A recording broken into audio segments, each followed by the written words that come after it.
Hi, and welcome. You're listening to the X22 Report. My name is Dave, and this is episode 917, and today's date is March 12th, 2016, and the title of the episode is The Current Economic Collapse News Brief. Let's get right into the economic collapse news. Now, as we can see, retail is continually contracting, and more stores are closing, more and more employees are being let go. Corporation, their sales, their revenue is completely dropping. And it always comes right back to what the people can do. And what I mean by that is, do they have the ability to go out and make purchases? Do they have the ability to make an income to sustain their lifestyle? Do they have the ability to create an income base where they have discretionary funds? And at this point, we can say no. Not at this time. People are still looking for work. They're being laid off. They're finding maybe part-time jobs, maybe no jobs at all. As we can see, a lot of people have fallen off the job market. They're just not counted. And most people then resort to the credit cards. We saw this back in 2008, 2009. As more and more people lost their income, they started to charge things. And we're seeing the same thing once again. And for the first time ever, total credit card debt in the United States is now approaching $1 trillion. In fact, many consumers have accumulated more credit card debt during the fourth quarter of 2015 than they did during the years of 2009, 2010, and 2011 combined. Now remember, if you have a credit card, you're not getting the 0% interest rate. Many people, if you miss one or two payments, the interest rates shoot up, and you also have severe penalties, you have fees, and when you combine all this, this completely chokes the financial life out of a family. And it makes it very difficult to survive because the payments skyrocket. And we are seeing all of this now come together because we're seeing unemployment. We're seeing retail stores close. We are seeing many different indicators in the U.S. which completely proves that we are in a collapse scenario. We're seeing that a Houston CEO, he's told his employees that he was going to be laying off the people because we've entered a depression. 35% of oil and gas companies around the world are at risk falling into bankruptcy. Unemployment in Canada, well, that just hit a 3-year high. U.S. manufacturing is in contraction for 4 months in a row. U.S. factory orders have now fallen for 15 months in a row. Subprime auto loan delinquencies have hit the highest level since the last recession. We know the trucking industry, especially the Class 8 trucks in the United States, well, that has dropped 48% year over year. We know the Restaurant Performance Index has dropped to the lowest level since 2008. And major retailers all over America are shutting down hundreds of stores. Actually, Men's Warehouse, they're closing 250 stores. Sales are declining. They can't make it. And at this point, it doesn't really matter if the stores decide to merge with other stores, because if the population was able to support that entire structure, they would be expanding, not contracting. And normally when this occurs, we see stores just dwindle away. We saw it happen to many different stores. I don't know if people remember Craziati, Circuit City. And the list goes on, and we're seeing it happening to Sears, JCPenney, because what's happening in all sectors in retail at this point, we're starting to see a contraction. And this is why we're seeing a lot of stores close, lay off employees, because they're trying to reduce costs to stay alive. Remember, this holiday season was absolutely awful. Now, Obama was visiting South by Southwest on Friday. And Obama argued that the government should be given a backdoor to all encrypted smartphones and communication devices. So he's saying that the government should have the access just in case there's tax evasion, there's terrorism. They should have the ability to access this information at any time. Well, there's other ways of doing it. I mean, they can have witness testimony. They can use forensic science. They can have undercover cops. They can do all these different things to mount an investigation. And what we're seeing right now is they're trying to make the case of why they need to spy on every single person. Think about this for a second. What is there? Millions and millions of safes around the country? Does the government have the combination to each and every one of these? No, they don't. If they need to get to the information in any one of these safes, what do? They have tools to break into the safe. Well, we know there are tools out there that they can break into any one of these phones. We've seen from John McAfee, and actually now more hardware and software technicians are coming out saying, yes, you can do this to any system. All they need is the physical phone. And they need tools where they can get into these systems, just like they get into the computer systems. So what they're really telling us is, no, we just want to spy on you all the time. We want to have access all the time. What they really want is the back door or the combination to everyone's safe. That's what they really want.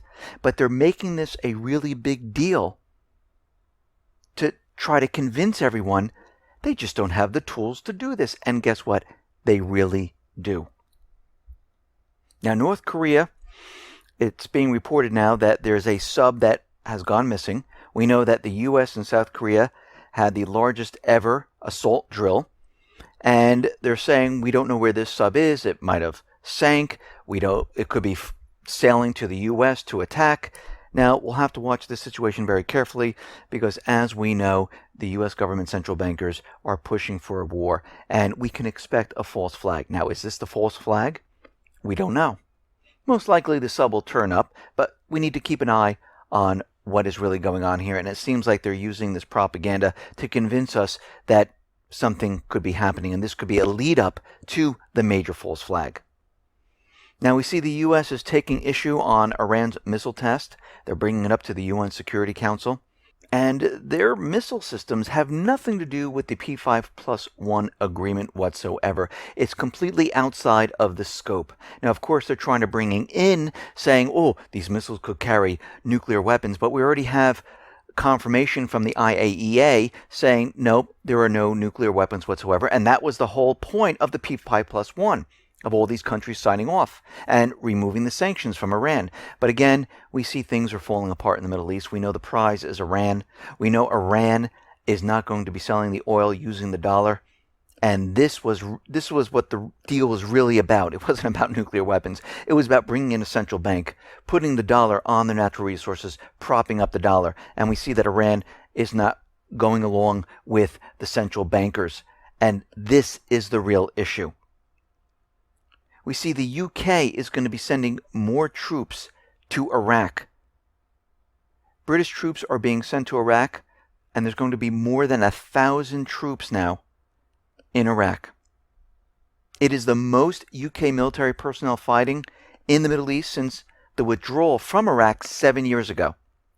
Remember, Carter went around to all the different countries, and he convince them all that you need to bring in more military assets, more troops into this area to help out with the fight. Now, are they really fighting the Islamic State? No. That's the proxy army for the United States government central bankers. They're not going to be fighting that. They're building this up, preparing for an offensive when it is needed. Now, of course, we know the Geneva talks are going to be starting on March 14th. A lot on the agenda is, of course, Assad stepping down and partitioning Syria. Now, we see a UN report came out, and it has exposed the U.S. and Turkish companies because they are flooding illegal arms into Libya. This is a clear violation of the international arms embargo. Now, we always know this is happening because the U.S. does this covertly, along with Turkey, to help out with who? Yes, their proxy armies inside the country. And we can see this is exactly what's going on here, because we know all of a sudden when Russia came in, started to bomb Syria, we know that Turkey, Saudi Arabia, Qatar, U.S., they were airlifting the Islamic State out of Syria and bringing them right into Libya. And all of a sudden, out of nowhere, we saw the forces in Libya start to build. And then we saw on the corporate media, the U.S. government saying, yes, the Islamic State is growing inside of Libya. Now they needed arms. So guess what? Arms are flowing into Libya.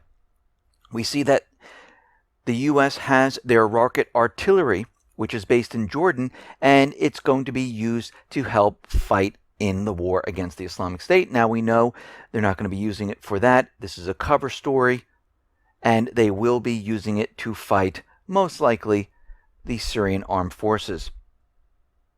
And the Pentagon right now acknowledged on Friday that the ground-based rocket artillery fired from Jordan was used to strike targets in the south part of Syria. So we can see this is marking an expansion to the U.S. ground operations right now. And what's happening is that these talks that are going to occur starting March 14th, unless they're delayed once again, is going to be centered around Assad stepping down and splitting up Syria. This is what they have on their agenda. Already, the Syrian government said, well, Assad stepping down, that's a red line. This should not even be on the table because it's up to the people, which I completely agree with.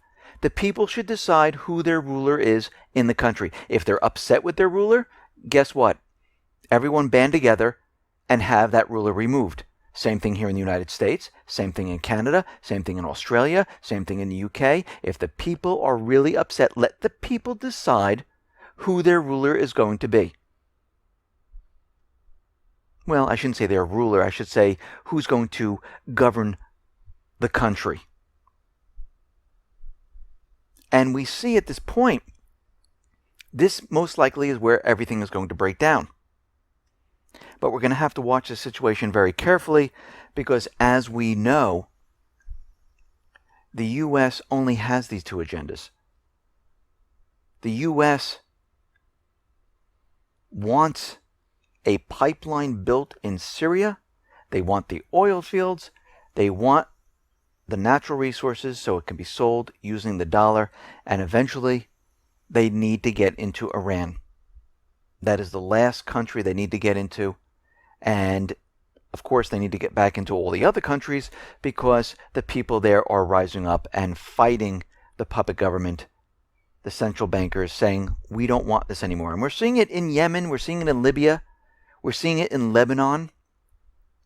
And we see that the U.S. and the coalition forces have been moving more and more military assets into the area. And they are preparing and getting ready to do something either in Syria, well, we know definitely Libya, because we had the warning in Lebanon that something in the entire area is going to occur, and most likely it's going to be huge. Now, DHS is out there, and they're warning of increased terror threat to D.C. hotels. And they're saying that there could be a possibility of a terrorist attack at any one of these hotels in D.C. because ISIS put out a warning saying there could be a possible Paris-style attack in the United States. Now, this is a lot of propaganda because, as we know, DHS, NSA, FBI, when have they ever stopped a terrorist attack? When did they ever have credible information about a real attack? They never did. They can't even prove it to Congress because these attacks are an inside job. Yes, they put out these warnings. Yes, the FBI finds these patsies or these individuals with low intelligence or who have mental problems, and they kind of convince them that they're going to be used as a terrorist, or they supply them with weapons, or whatever they do to convince them. But they never had the funds. They never had the mental capacity to plan anything like this. This was all the FBI. So they've never done anything. But they're giving us this warning. And we know that In the UK, they told us there's going to be this spectacular, enormous attack. And here in the United States, they've been warning us about lone wolf attacks. And the video basically says, we will kill, slaughter, and burn your people. We will attack you very soon with anything we can lay our hands on. Now, as we know, this is more propaganda to put the fear in the people. And when there is another false flag, and you notice I didn't say if, because we realize if things do not go the way the U.S. government central bankers want in the Middle East, and the talks break down, we're going to see some type of major event. And their backs will be against the wall. And they know at this point they need to get into all of these areas to prop up the dollar, because everything is based off the petrodollar. And if they don't do this, the entire system comes crashing down. And they won't have the ability to bring it down in an orderly fashion to blame it on another country or group. So at that point, if we see talks breaking down, we can expect most likely something to happen here. And this whole thing will be planned. The FBI, NSA, DHS, they will put out absolutely no warning whatsoever. Listen, everyone, thanks a lot for listening. Be well, be safe, and especially be prepared. Thanks a lot.